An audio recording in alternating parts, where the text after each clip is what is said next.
সঠিক জায়গায় নিজেকে খুঁজে নাও। এক বাবা তার ছেলেকে কিভাবে শিক্ষা দিচ্ছেন দেখুন। আপনার বাবারা কি এইভাবে শিক্ষা দেয়? চলুন তাহলে ভিডিও বেশি দেরি না করে শুরু করা যাক, এবং শেষ পর্যন্ত দেখতে থাকলে আপনি আপনার জীবনকে অতিবাহিত করতে পারবেন। একজন বাবা কীরকম হতে পারে সেটা দেখুন। একদিন এক বাবা তার ছেলেকে বললেন, যাও আমাদের পুরনো গাড়িটা বিক্রি করে এসো। ছেলে বাজারে গিয়ে ফিরে এসে বলল, বাবা সবাই 30,000 টাকা দাম বলছে।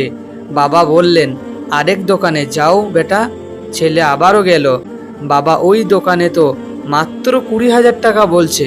বাবা, ওই দোকানেও মাত্র 20,000 টাকা বলছে। বাবা এবারও বললেন, আর কোনো দোকানে যাও না, চলো এই গাড়িটা এন্টিকের দোকানে নিয়ে যায়। এই গাড়িটাকে এন্টিকের দোকানে নিয়ে যায়। সেখানে গিয়ে যা হলো, দোকানি অবাক হয়ে গেলেন। বললেন, এ তো দ্বিতীয় বিশ্বযুদ্ধের সময়কালকার গাড়ি, আমি 30 লাখ টাকা দিতে রাজি। বাপ রে বাপ! তাহলে দেখুন, যেই গাড়িটা মাত্র 10,000 20,000 টাকা দাম হচ্ছিল, সেই গাড়িটা অন্য জায়গায় গিয়ে 30 লাখ টাকা দিতে রাজি হয়ে গেল সেই দোকানি। তখন বাবা ছেলেকে বললেন, দেখো বাবা, জীবনেও সবাই তোমাকে তোমার পরিচিত মূল্য দেবে না। তোমাকে সঠিক জায়গা খুঁজে বের করে নিতে হবে, সেখানে তোমার আসল মূল্য বোঝা যাবে। তাহলে বুঝতে পারছেন একজন বাবা তার ছেলেকে কিভাবে শিক্ষা দিচ্ছে।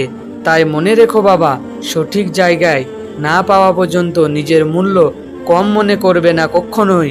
সবাই তোমার পরিচিত বন্ধু নয়, কিন্তু সবাইকে সম্মান দাও। যে তোমার মূল্য বোঝে তাকে তুমি বিশ্বাস করো। আজ বর্তমানের সমাজে এরকম হয়ে গেছে। আজ আমরা ভাবি আমার এখানে মূল্য নেই, মানে কোনো জায়গায় মূল্য নেই। না, এটা ভুল। আর একটা উদাহরণ দিই আপনারাকে। একটা বোতলের পানি গ্রামে ফ্রি পাওয়া যায়, সেই পানি দোকানে গেলে 10 টাকা দাম হয়। দোকান থেকে একটু স্টেশনে গেলে সেই পানি 20 টাকা দাম হয়। এবং ওই পানি যখন এয়ারপোর্টে যায় তখন কিন্তু 300 থেকে 500 টাকা দাম হয়ে যায়। তাহলে ভাবুন, পানি সেই একই, কিন্তু জায়গা চেঞ্জ করছে বলে সেই কারণে পানির মূল্য বেড়ে গেছে। ঠিক তেমনি আমাদের জীবনেও নিজের জায়গাকে চেঞ্জ করতে হবে। এখানে সম্মান পাই না, তাহলে অন্য জায়গায় যেতে হবে। এখানে আমাকে দাম দিচ্ছে না, তাহলে অন্য জায়গায় যেতে হবে। তাহলে নিজের সম্মান আপনার বড় হবে ইনশাল্লাহ। অবশ্যই এই ভিডিওটা আপনাদের মনে কেমন লাগলো? যদি ভালো লেগে থাকে তাহলে লাইক, কমেন্ট এবং আমাদের চ্যানেলে নতুন হয়ে থাকলে চ্যানেলটিকে সাবস্ক্রাইব করে আমাদের পাশে থাকবে।